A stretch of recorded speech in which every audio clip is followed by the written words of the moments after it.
Jika ada jalan berparit, jangan berbaris. Sambil ngabuburit, lebih baik kita belajar bahasa Inggris. Hello Bro dan Sis, apa kabar kalian semuanya? Welcome back to my channel, English with TJ. Bro dan Sis, jika kalian memasak ayam, kalian suka dimasak seperti apa? Mau digoreng, dibakar, atau dipanggang? Dan jika Bro dan Sis memasak telur, suka di apa? Dibikin telur ceplok, atau telur mata sapi, atau direbus, atau telur asin? Yap, hari ini saya akan mengajarkan bagaimana cara memasak dalam bahasa Inggris. Are you excited, Bro and Sis? Okay, stay tuned with me.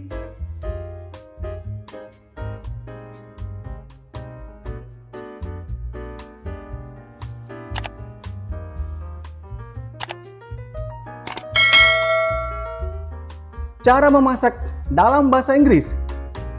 Bro dan Sis, hari ini saya mengajarkan kepada kalian semuanya cara memasak dalam bahasa Inggris ya. Ya mulai persiapan lah, mulai dari cara kita mengupas, cara kita memarut, memanggang, merebus, memanggang, sampai semuanya ya.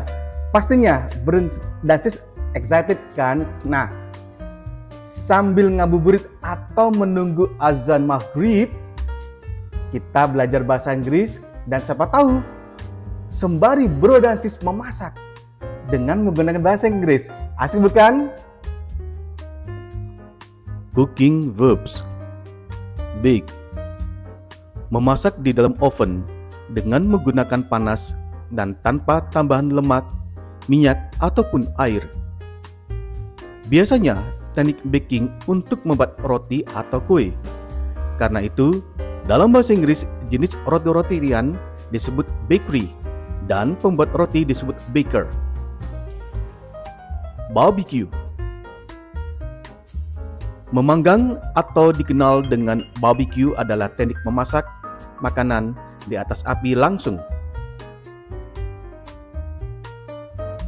Beat. Mengaduk dengan cepat dan terus-terusan untuk membuat campuran lembut. Blend. Mencampur bahan-bahan agar menyatu bersama.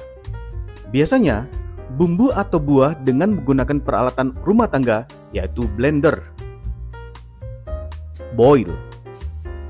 Memanaskan air atau benda cair hingga menimbulkan gelembung-gelembung besar. Break. Break ini adalah istilah untuk memecahkan telur. Chop. Memotong dengan bentuk kecil, biasanya memotong sayuran. Cook. Menyiapkan makanan dengan memanaskannya agar tidak mentah dan bisa dimakan. Cut. Memisahkan atau membagi ke dalam potongan kecil dengan menggunakan pisau. Dice. Memotong dengan bentuk dadu atau kubik. Dip. Dip ini artinya cocol ya Bro dan Sis. Jadi dip itu mencocokkan makanan ke dalam saus atau bumbu. Karena orang Indonesia itu kan kebanyakan makanan harus dicocol gitu ya. Drain. Memisahkan air atau minyak dari masakan. Fry. Memasak dengan menaruh makanan ke dalam minyak yang sangat panas. Grate. Grate adalah memarut, yaitu menghaluskan dengan menggosokkan ke permukaan bagian kasar. Biasanya kalau di Indonesia ini, ibu-ibu itu memarut kelapa ya. Tetapi kalau bule itu biasanya tuh memarut wortel ataupun keju ya untuk salad. Knead. Knead adalah mengadoni dengan menekan dan meregang adonan dengan tangan. Biasanya teknik knead ini untuk membuat adonan dough seperti dough pizza, kulit lumpia, dan lain-lain. Measure. Menakar bumbu atau bahan-bahan dengan alat penakar. Melt. melelehkan bahan padat menjadi cair. Biasanya kita melelehkan margarin ya bro dan sis. Microwave. Cara ini memang menggunakan alat yang disebut microwave ya, yaitu menghangatkan makanan dengan memasukkan ke dalam microwave. Mix. Mencampur semua bahan-bahan menjadi satu. Dan alatnya disebut mixer. Peel. Mengupas kulit buah atau sayuran. Pinch. Menambahkan atau menaburi bahan, biasanya tuh garam ya, ke dalam masakan dengan 3 ujung jari. Jadi menjumput gitu loh bro dan sis. Biasanya teknik ini digunakan oleh para chef ya. Pour. Pour ini menuangkan cairan ke dalam makanan ataupun minuman. Roast. Memasak, biasanya daging atau sayuran ke dalam oven. Teknik memasak roast ini sama dengan bake, hanya beda bahan yang dimasak. Kalau bake itu kan roti yang dipanggang ya, sedangkan roast ini biasanya daging, entah ayam ataupun daging sapi ataupun sayuran. Saute. Kata saute ini berasal dari bahasa Prancis ya bro dan sis, jadi diadaptasi oleh bahasa Inggris ya. Saute hampir mirip dengan menggoreng, tetapi dengan menggunakan sedikit minyak. Jadi minyaknya tuh hanya untuk melengkapi atau melapisi wajan itu ya. Biasanya saute atau menumis ini untuk menumis sayuran. Scramble. Istilah scramble ini digunakan untuk mencampur bagian kuning dan putih telur. Serve. Masakan sudah siap untuk disantap. Jadi serve ini menyajikan. Sift. Sift itu menyaring atau mengayak ya. Jadi menghaluskan bahan dengan cara menyaring, dengan saringan, dengan cara diayak atau digoyang. Simmer. Simmer ini hampir sama dengan boil. Simmer ini mendidihkan dengan api kecil. Biasanya simmer dipakai oleh penjual soto, rawon, bakso agar kuah tetap panas. Slice. Ya, slice artinya mengiris ya. Cara memotong secara tipis atau lebar dengan ukuran yang sama. Smoke. Memasak dengan cara pengasapan. Bahan yang diasap akan matang dengan panas yang dihasilkan oleh asap. Biasanya yang diasap ikan atau daging. Spread. Mengolesi roti dengan selai atau mentega ya. Jadi ini disebut spread. Sprinkle ya. Menaburi makanan dengan tambahan bumbu atau bahan lain ya. Jadi menaburinya dengan memercikkan gitu ya, disebut sprinkle. Squeeze. Squeeze ini artinya memeras ya. Jadi mengambil sari dari buah dengan cara memeras. Biasanya kita memeras jeruk ya bro dan sis. Steam. Memasak makanan dengan cara penguapan. Jadi makanan tidak langsung menyentuh dengan air yang mendidih. Stir.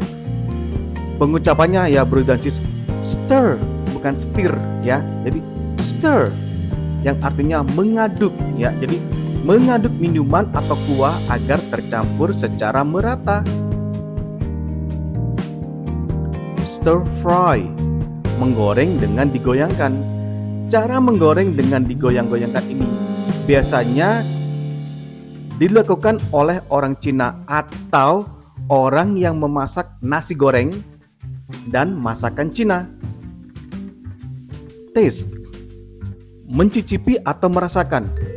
Sebelum masakan dihidangkan, terlebih dahulu kita cicipi atau kita rasakan masakan itu. Mungkin kurang ini atau kurang itu atau kelebihan ini ya bro dan sis, makanya kita harus taste dulu. Tenderize. Ya. Tenderize ini artinya melunakkan. Jadi melunakkan daging secara memukulnya dengan alat pemukul agar empuk ya atau lunak. Toast ya. Ini cara memanggang juga ya Bro dan Sis, tapi biasanya toast ini untuk memanggang roti ya. Dan alat pemanggangnya disebut toaster.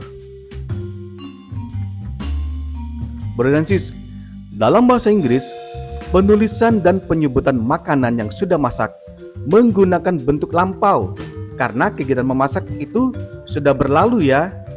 Jadi sudah siap dihidangkan seperti fried rice, smoked beef, boiled egg, roasted chicken, steamed vegetables, grilled fish, toasted bread. Bro dan Sis, marilah kita belajar ada 6 cara memasak telur ya. Oke, yang pertama kita sebut sunny side. Apa itu? Ya. Kalian pasti sudah familiar banget dengan olahan telur yang satu ini kan? Nah, kalau di Indonesia sunny side ini disebut telur ceplok atau telur mata sapi atau telur goreng. Jadi, sunny side ini menu favorit sarapan pagi karena banyak orang yang suka karena simple ya. Ya. Sunny side atau telur goreng atau telur ceplok atau telur mata sapi. Tetapi jika bagian atasnya itu tidak terlalu matang, itu disebut sunny side up karena up-nya itu yang tidak terlalu dimasak ya. Dan sunny side up ini banyak sekali ya digemari ya. Pasti karena cara memasaknya sangat mudah, tinggal digoreng dan didaburi dengan sedikit garam. Jadi deh. Paling enak kalau dimakan sama nasi hangat plus kecap manis pedas. Yummy. Dan cara yang kedua adalah omelet. Selain diceplok, orang Indonesia juga suka bikin telur dadar. Berbeda dengan sunny side, telur omelet ini dikocok terlebih dahulu sebelum digoreng dengan minyak di atas wajan. Jadi omelet ini artinya telur dadar ya Bro dan Sis. Dan yang ketiga, boiled egg. Sesuai dengan namanya, jika diterjemahkan ke dalam bahasa Indonesia, boiled egg adalah telur rebus. Sementara soft boiled egg adalah istilah yang digunakan untuk menyebut telur rebus setengah matang. Yang keempat, scrambled egg. Nah, kalau yang satu ini, kita biasanya menyebutnya dengan nama telur orak-arik. Scrambled egg biasanya juga dijadikan isian burger, sandwich, atau roti lapis. Kalau versi yang Indonesia banget, telur orak-arik ini biasanya dijadikan pelengkap nasi goreng, capcay, oseng buncis, ataupun cah sawi putih. Yang kelima, poached egg. Memang ya, istilah poached egg sangat tidak familiar jika dibandingkan dengan istilah olahan telur yang lain. Padahal, kita sering bikin mie dan telur rebus dalam satu panci secara bersamaan. Nah, telur yang direbus tanpa cangkang tapi tetap utuh itulah yang dinamakan poached egg. Masih belum paham? Singkatnya, poached egg ini adalah telur yang diceplok di panci berisi air lalu direbus. Jadi telur diceplok tapi tidak digoreng alias direbus ya. Seringkali dinamakan telur apung karena ketika direbus telur tersebut seperti terapung. Dan yang keenam adalah salted egg ya. Rasa salted egg atau telur asin sempat ngehits beberapa waktu yang lalu, sampai-sampai ada mie instan dan bahkan kue kering rasa telur asin. Kedai ayam salted egg pun juga banyak bermunculan. Proses pembuatan telur asin memang memakan waktu yang cukup lama, sehingga orang-orang lebih memilih untuk membeli daripada membuat sendiri di rumah. Tapi jika ingin membuatnya sendiri di rumah, kalian bisa merendam telur yang sudah bersih ke dalam air garam selama 10 hingga 12 hari. Gunakan toples agar bisa ditutup dengan rapat. Terima kasih Bro dan Sis sudah menonton video ini hingga selesai. Dan jangan pernah lupa, setelah Bro dan Sis menonton video ini hingga selesai, tekan tombol like dan juga tanda lonceng agar kalian semuanya mendapatkan notifikasi dari kami. Dan jangan pernah lupa untuk tulis komen ya. Dan akan saya tunggu. Jika Bro dan Sis punya request apa, pasti saya akan membalasnya. Dan jangan lupa lagi, pada the next lesson saya akan mengajarkan seperti ini. Mana yang benar? I am 23 atau I am 23 years atau I am 23 years old. Oke, Bro dan Sis, see you.